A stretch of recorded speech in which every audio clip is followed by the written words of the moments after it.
आप अगर खुद सोचें, जिस तरीके आपने किस मुल्क के पैसे नहीं देने, आपने दुनिया के, मेरा ख्याल है सोमालिया और यमन के पैसे आपने नहीं देने, और इराक के शायद या लीबिया के, बाकी तो सब मुल्कों के आपने पैसे देने।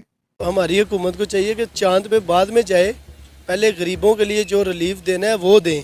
अभी इन्होंने रोटी सस्ती की है, लेकिन वो तंदूर वालों के पास जाए, वो कहते हैं जी नान ही मिलेगा, रोटी तो मिलेगी नहीं। भारत के इलेक्शन पूरी दुनिया में बहुत ज्यादा इंपॉर्टेंट समझे जाते हैं। भारत जाग रहा है, आगे बढ़ रहा है। भारत तो इन बड़े बड़े टीवी चैनल्स और इंटरनेशनल जो है मीडिया आउटलेट्स उनको लिफ्ट नहीं करा रहा। जो लोग अपने मुल्क के साथ मुखलस होते हैं उनकी इज्जत होती है। मोदी ने अगर अपने मुल्क के लिए कुछ किया है तो उसकी इज्जत होगी। इंडिया में इलेक्शन जारी है, अगर हम पिछले सालों का मुआवजा करें इंडिया के प्राइम मिनिस्टर नरेंद्र मोदी के आने के बाद, इंडिया में डेवलपमेंट तो हुई है, लेकिन आप देखें कि उन्होंने कितनी इंटरनेशनल मार्केट कैप्चर की है।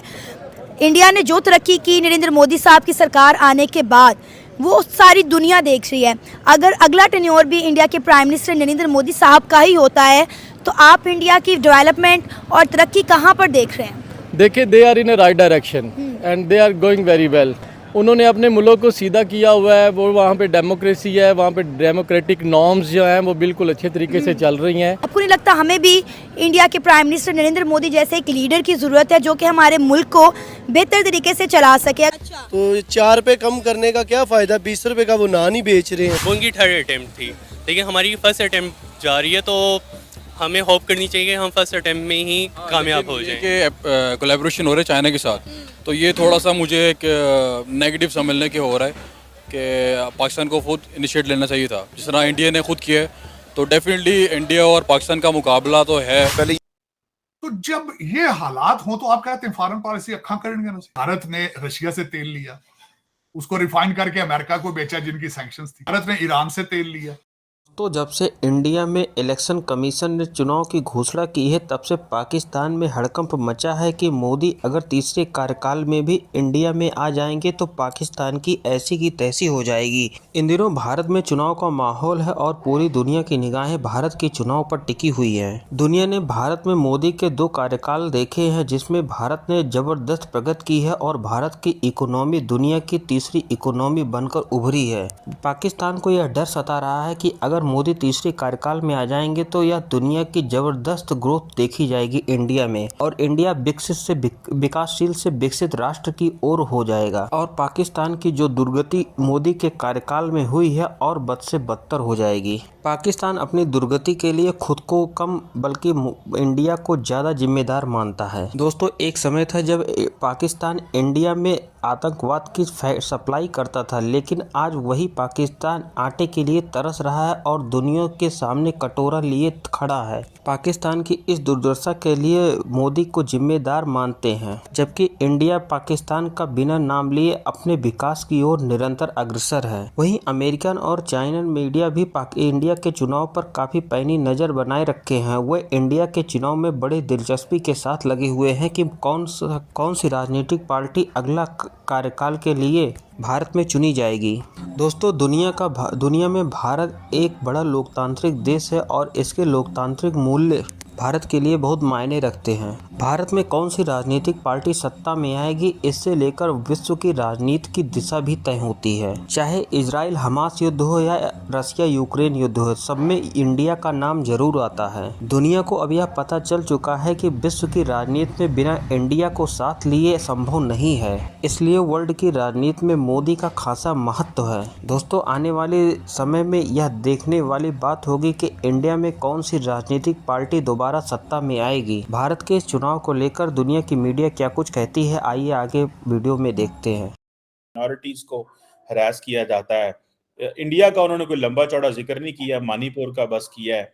और तार साहब दूसरी तरफ अमेरिका के जो स्पोक्स पर्सन है स्टेट डिपार्टमेंट के, उन्होंने कहा कि अगर पाकिस्तान जो है वो ईरान से ट्रेड करेगा तो उसकी आप इम्प्लीकेशंस भी समझ लीजिएगा, ये हमारा पैगाम है। और उन्होंने कहा कि अमेरिकी ज्यादा बड़े इन्वेस्टर हैं पाकिस्तान के अंदर, सो इन चीजों को जरूर देखें। तीसरी एक अहम बात यह है कि पाकिस्तान के एक सहाफी हैं हामिद मीर साहब, वो नरेंद्र मोदी साहब की एक लफ्ज को कंफ्यूज कर गए, जिसपे इंडिया और पाकिस्तान के मीडिया के लोगों के दरमियान एक बहस शुरू हो गई है, जिसमें नरेंद्र मोदी साहब कह रहे हैं अर्बन नेक्सल्स की बात कर रहे हैं कांग्रेस के बारे में। तो हामिद मीर साहब उसको कंफ्यूज कर गए एज अर्बन नस्ल, ठीक है जी, कि अरबी नस्ल जो है। तो वो कह रहे हैं एक तरफ जो अरबी हैं वो नरेंद्र मोदी साहब को बड़े हार डालते हैं, दूसरी तरफ वो आपको जो है वो कह रहे हैं कि जो अर्बन नस्ल के लोग इधर आए हुए हैं इंडिया के अंदर। सो इस पे भी तार साहब जरा कमेंट करें, ये कंफ्यूजन जो फैल रही है इस पे भी कमेंट करें, और ये जो अमेरिका तार साहब बार बार पाकिस्तान को प्रेशराइज कर रहा है, इस पे आप कैसे देखते हैं? चीमा साहब, इस वक्त अब कुछ अरसा लगेगा, थोड़ा अरसा लगेगा कि सारी चीजें अनफोल्ड होगी, लेकिन इस वक्त जो पाकिस्तान के अंदर चीजें हो रही हैं वो उस पे बिल्कुल मैं समझता हूं ना सिर्फ पाकिस्तानी खुद कंफ्यूज है, पूरी दुनिया कंफ्यूज है। ईरानी सदर का दौरा एक बड़े सेंसिटिव हालात के अंदर, जबकि सबसे पहले तो 2 महीने पहले आप खुद एक दूसरे के ऊपर मिसाइल दाग रहे थे, और उसके बाद अभी तकरीबन हफ्ता पहले वो इजराइल के साथ और पूरे वेस्ट के साथ वो हालते जंग में है ईरान। फिर वो उनका पाकिस्तान आना, फिर उस वक्त उससे बिल्कुल हफ्ता पहले सऊदी डेलीगेशन आना और बहुत बड़ा डेलीगेशन आना, और उसके बाद आपके पाकिस्तान मिलिट्री एकेडमी के अंदर तुर्की के चीफ ऑफ आर्मी स्टाफ को उसका आना, चीफ ऑफ आर्मी का आना, फिर उसके बाद मियां साहब का चाइना चले जाना, डार साहब को साथ लेके, जो उनके रिश्तेदार हैं, समधी हैं, लगता है फैमिली ट्रिप है, कुछ कहते हैं लोग इलाज कराने गए हैं, कुछ कहते हैं कि कुछ पैसों का बंदोबस्त करने गए हैं। खैर पैसे भी इलाज ही है, पैसा आ जाए वैसे सेहत वैसे ही ठीक हो जाती है। लेकिन चीमा साहब उसमें एक अजीब सा और दूसरा आपके फाइनेंस मिनिस्टर वॉशिंगटन डीसी में है। आप जिस स्पीड के साथ ईरान और पाकिस्तान मिलकर ट्रेड भी करेंगे और उसके साथ साथ दोनों कंट्रीज जो हैं वो गैस पाइपलाइन पे भी काम करेंगी। अब खैर ट्रेड कैसे करेंगे, जब तक ईरान और पाकिस्तान के बीच में स्मगलिंग नहीं रुकेगी तब तक ट्रेड का तो कोई फायदा दिखाई देता नहीं है, और ना ही ऐसा लगता है, लोगों का कहना है कि ट्रेड हो पाएगी, क्योंकि ईरान हो चाहे अफगानिस्तान हो, दोनों के बॉर्डर पे से पाकिस्तान में जो है वो एक सभी जानते हैं कि स्मगलिंग बहुत होती है।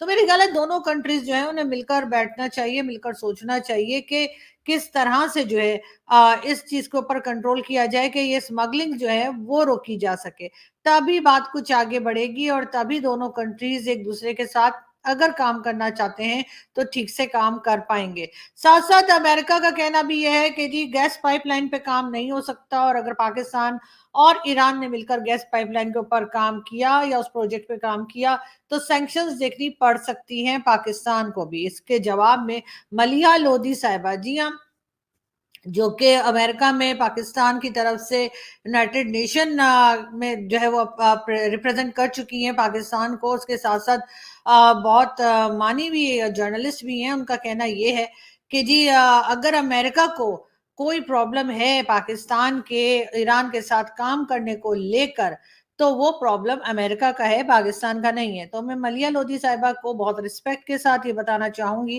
कि आप कभी भी आपकी फॉरेन पॉलिसी जो है वो इंडिपेंडेंट नहीं रही है। उसकी रीजन यही है कि आप अमेरिका के पास पैसे मांगने जाते हैं, आप अमेरिका के पास कभी IMF और कभी वर्ल्ड बैंक और इसी किस्म की चीजें लेकर जाते हैं जिससे आपको पैसा मिल सके, और जब अमेरिका सऊदी अरब को कहता है तभी सऊदी अरब भी पाकिस्तान को पैसा दे देता है।